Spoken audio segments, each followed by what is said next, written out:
In this episode of our tour of Norway, we are heading up into the mountains, the fjords, mountain passes, the longest road tunnel in the world, and a ride on a giant electric vehicle. If you missed the long drive up episode, there's a link in the description.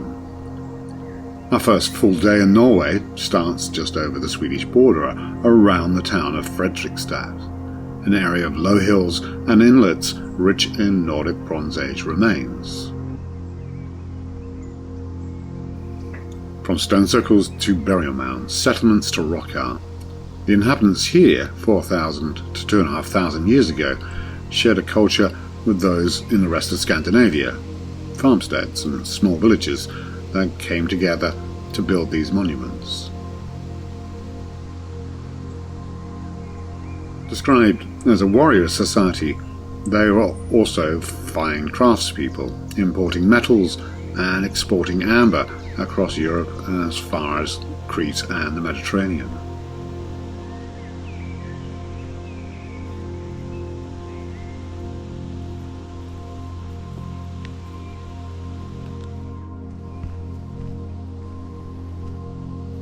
You could spend weeks here exploring, but we're heading north and west of the Highlands.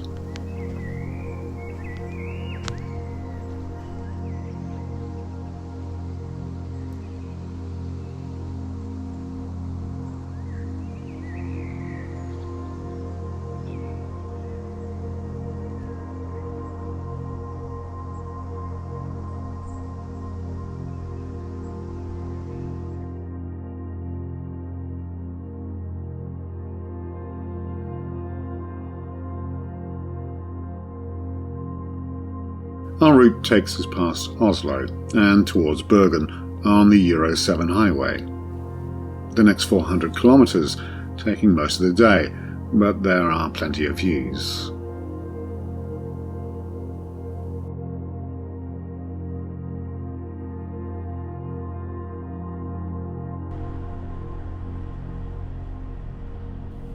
Much is made of the high cost of living, particularly food in Norway.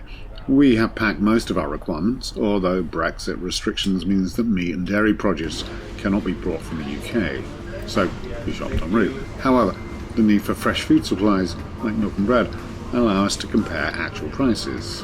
Let's get some bread. 33 is 274. 11 bread. No, I'm paying 174. It's only 7% more expensive.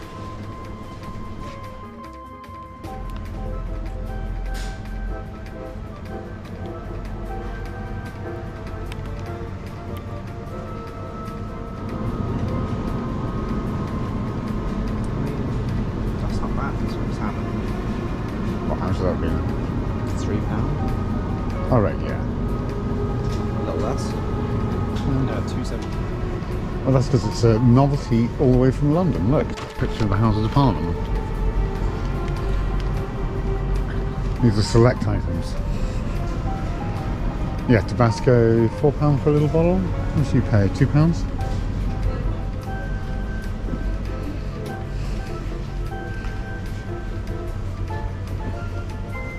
That's about the same price as you get in Tesco. Yeah. Ooh, I'll pay £1. So, how much is that? Oh no, it's quite a lot. No, it's twice the price for the beans. So I pay for a kilo. I pay £10 for Italian beans. So, in summary, basic food items are a little more expensive, up to 50% more than UK prices.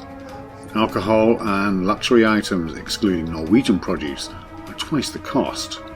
For travellers, hotel and accommodation is comparable to the UK, as are fast food outlets, restaurants excluding alcohol, and public transport. There is no shortage of finding water points or loo disposal sites. Camper van parks are plentiful everywhere and around £25 a night in summer, but may not include a hookup, although there are plenty of places to park up for free.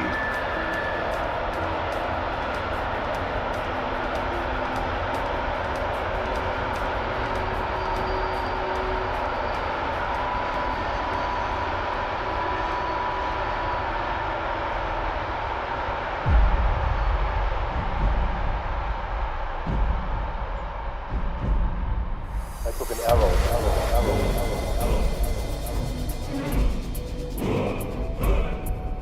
I took an arrow. I used to be an adventurer like you. Then I took an arrow.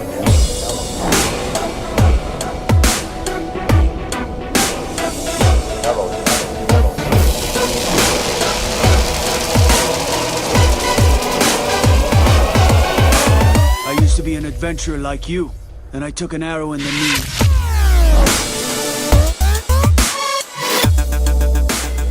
Due to Norway's location in the far north, and not so far from the maritime climate of the North Sea and Atlantic, even high summer can be grey and overcast.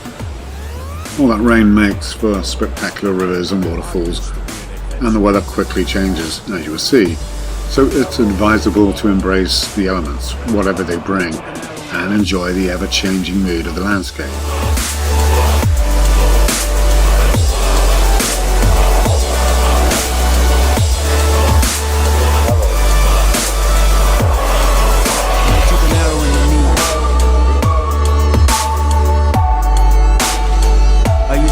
Adventure like you.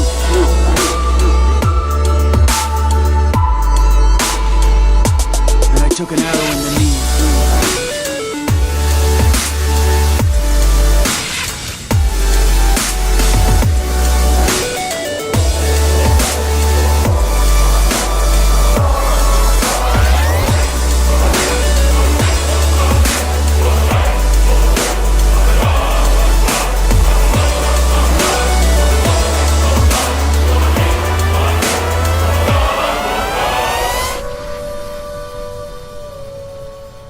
As you head inland and up into the highlands, there's not a lot of attractions. Although folk museums are found in almost every settlement, these feature preserved stave farmsteads and haylofts, with the larger ones having museums. The scenery, of course, is the big attraction, although no photo or video can truly capture just how awesome it all is.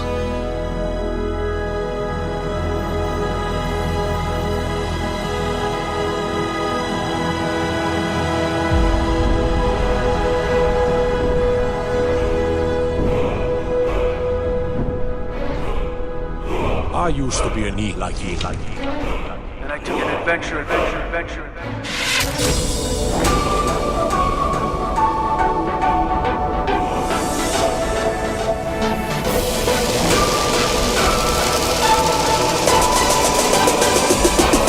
Arrow in the knee.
Our park up for the night is a tributary of the longest, deepest and largest fjord, the Stungi Fjord, that stretches some 127 miles inland.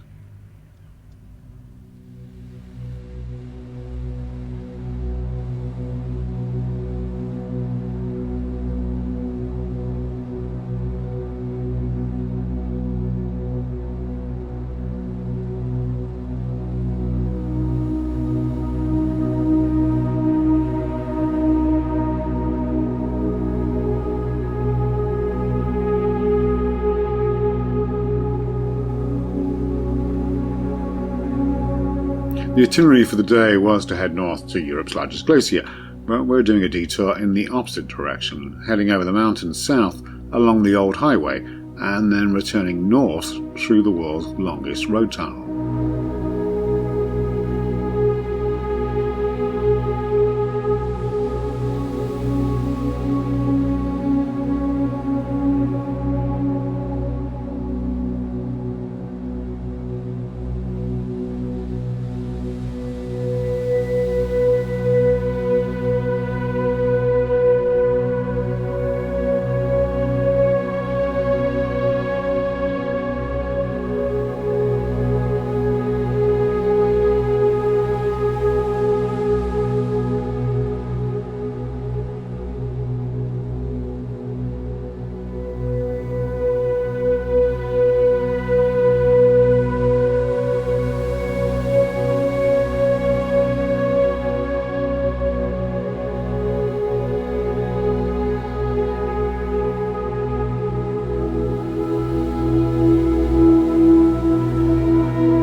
All you people in the heat of July, elsewhere in the world. We don't hear anything. We're shouting. This lager is cold.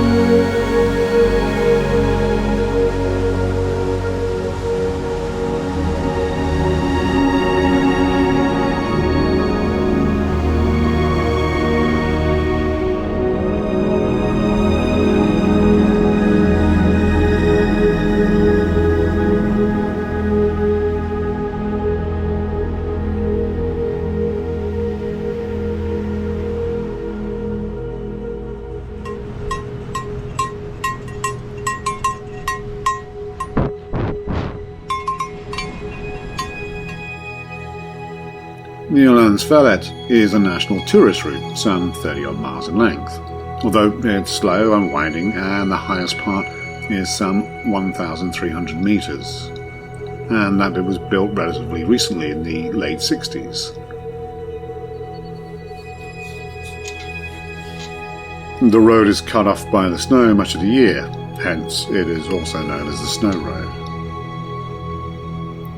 Much of the highlands are plateau, with a few low peaks in this part of Norway. Viewpoint also has one of the highest art installations in the country.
This pool seems popular with skinny dippers, and the water is painfully cold even in high summer, and each to their own, I guess.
As we drop down to the next fjord, which is actually just another tributary of the immense Yonge fjord, it's impossible to do this landscape justice outside of being here. And it has prompted me to re-evaluate my drone filming skills. The landscape is just vast. The fjord cliffs either side are over 1,000 meters high, and it's like trying to film Snowdon all in one go. The descent to the valley floor is slow, a ladder with sharp U-bends, narrow roads, and plenty of traffic coming from the other way.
The Lerdal Tunnel takes the shortcut through the mountain, some 15 miles, making it the longest road tunnel in the world. It took 5 years to build, cost about €100 million, and opened in 2000. It is also toll-free.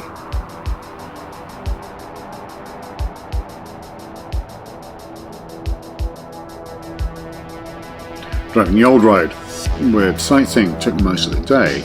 The return leg about 20 minutes, although you do of course miss the spectacular scenery. Despite being well-booting, the novelty soon wears off. Actually, Norway is a world leader in tunnelling. There are some 500 miles of road tunnels and over 150 miles of gravel tunnels. The blue lit areas indicate refuge locations, although some people wrongly assume they're for photo opportunities. The caverns that can be seen either side of the tunnel contain air purifying equipment. Safety is taken very seriously, and longer tunnels will be monitored with CCTV.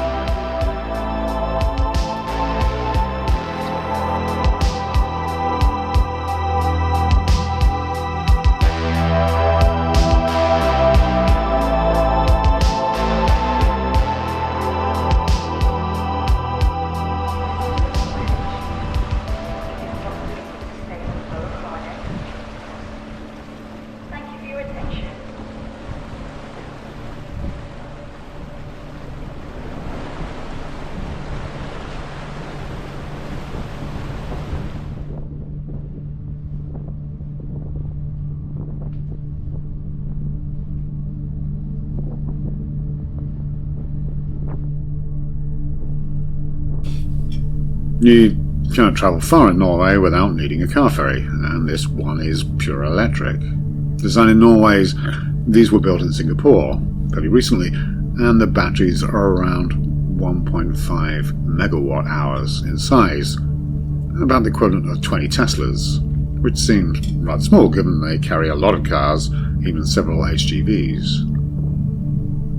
Charged with hydroelectric, the old fossil fuel ferries are slowly being replaced. As you can see, these big electric vehicles require very big charging plugs.